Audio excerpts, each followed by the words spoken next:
Good afternoon, ma'am. I am your nurse for today. I am Apple May Castro. And you are? Can I please check your name tag? I'm going to assess for your cranial nerve. This is important to see if you have any defects in your nerves. Is that okay, ma'am? Okay, I'm going to just wash my hands.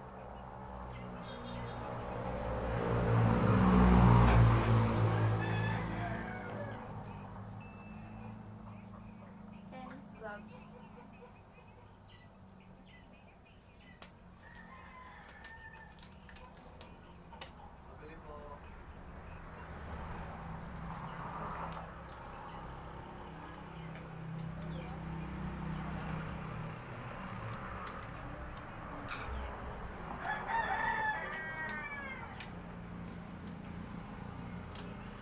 Now all the materials and equipment are already assembled and ready. And prepare for working area. Now I'm going to check for your olfactory nerve. This nerve is responsible for the sense of smell. Ma'am, can you please remove your mask? Go lang.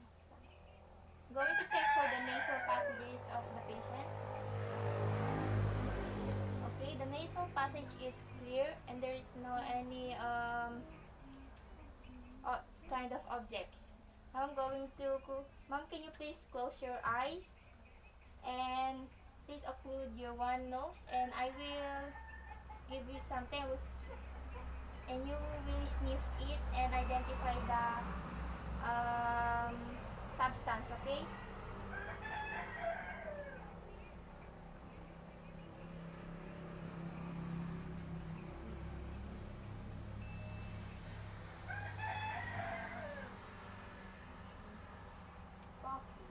Okay, for the other one, ma'am.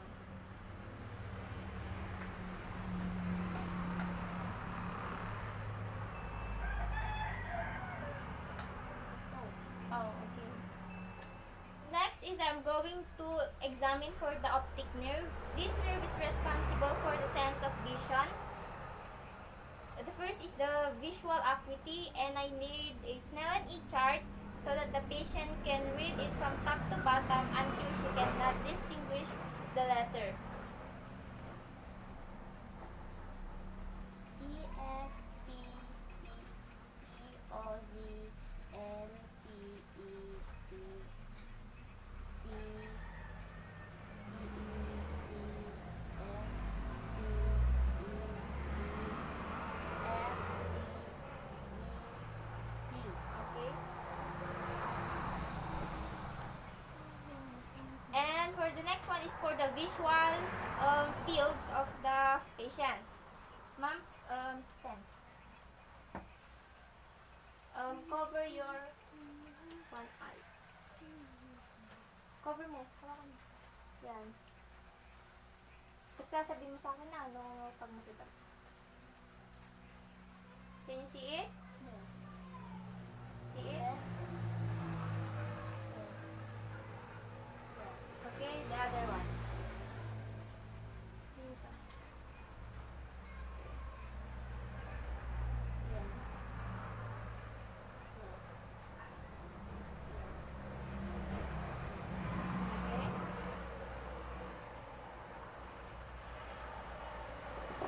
So the patient can see my hand wiggling in different quadrants. Examine for the light reflex of the pupillary of the patient.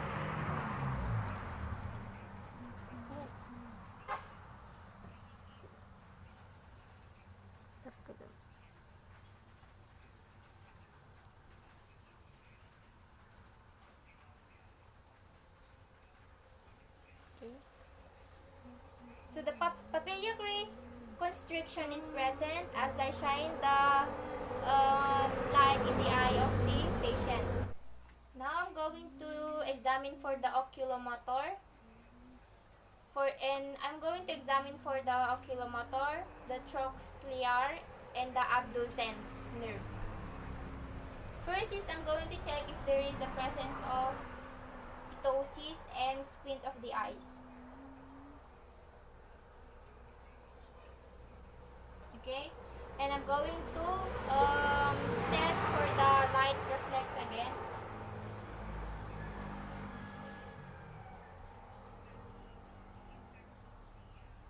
And now for the accommodation, can you please look it straight forward in there and focus here. Focus. Okay.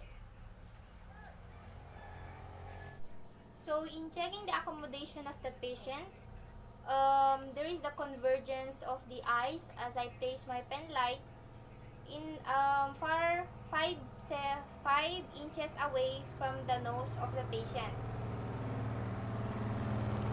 Now I'm going to assess for the trigeminal nerve. Please remove your mask. Sabihin mo sa akin kung may nararamdaman kang sensation, temperature, or pain, Okay, yan. So, in assessing the pain for the trigeminal nerve, the client will bite her tongue, 2/3 of her tongue. Do you feel any pain? Okay. So note any wasting of muscle of mastication. Now I'm going to check for the masseter and the cough. Can you please cleanse your teeth? Cleanse your teeth.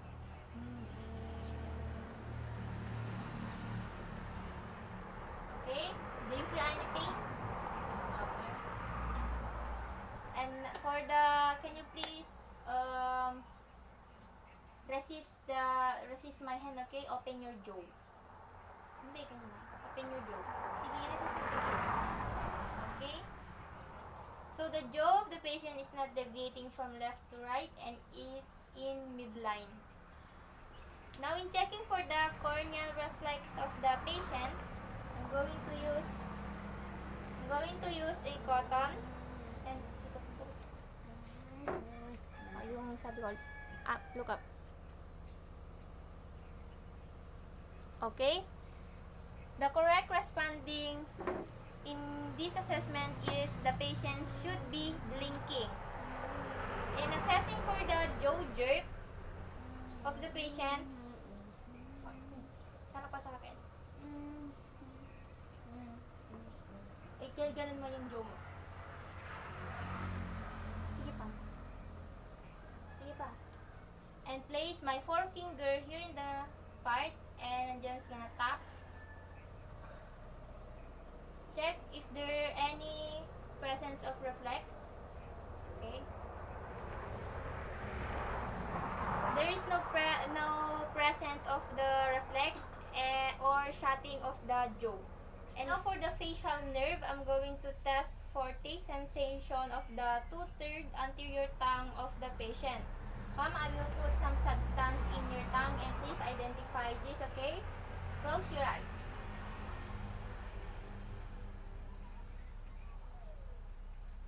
And this, your tongue.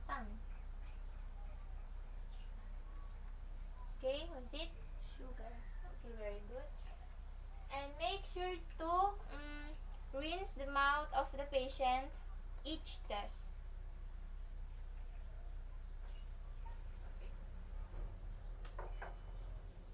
And now for I will examine the whole face of the patient.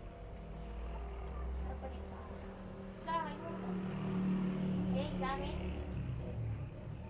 So the face is symmetrical. The blinking of both the eyes of the patient is symmetrical also. Follow everything I say, okay? Can you please look up? Close your eyes. Then puff your cheeks. Okay, very good.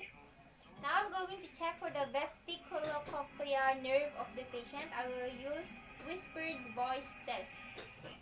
Harap ka dun. And sabihin mo kung ano yung sabihin ko, 7. Okay, 1. Okay, very good. Robert lang. To check for the glossopharyngeal and vagus nerve of the patient. To test for the gag reflex, I'm going to put this tongue depressor and just touch the uvula. Okay, gag reflex is present. And now, please drink water.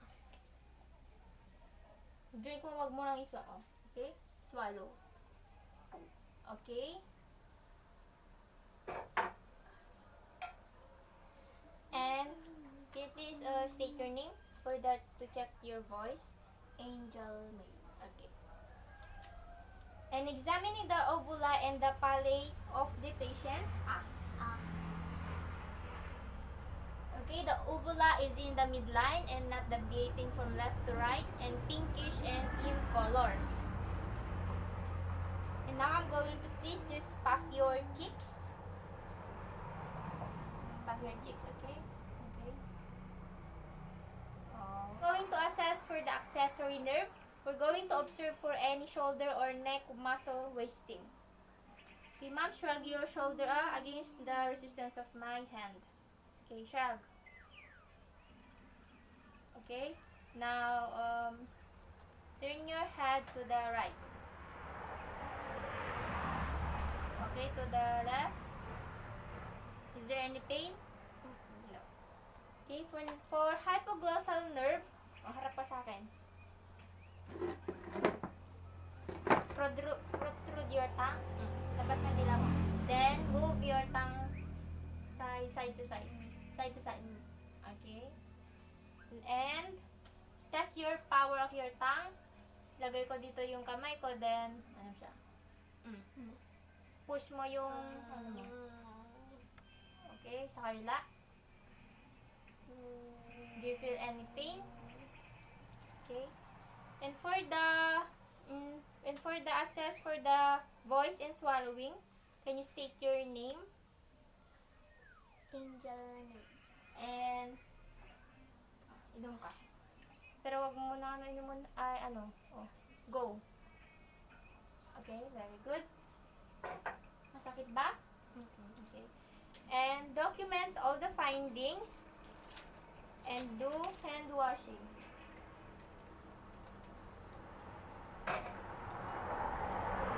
Your cranial nerve examination is already done. Tatawagan na lang po namin kayo kung may mga examination pa po na gagawin po sa inyo. Okay po ba?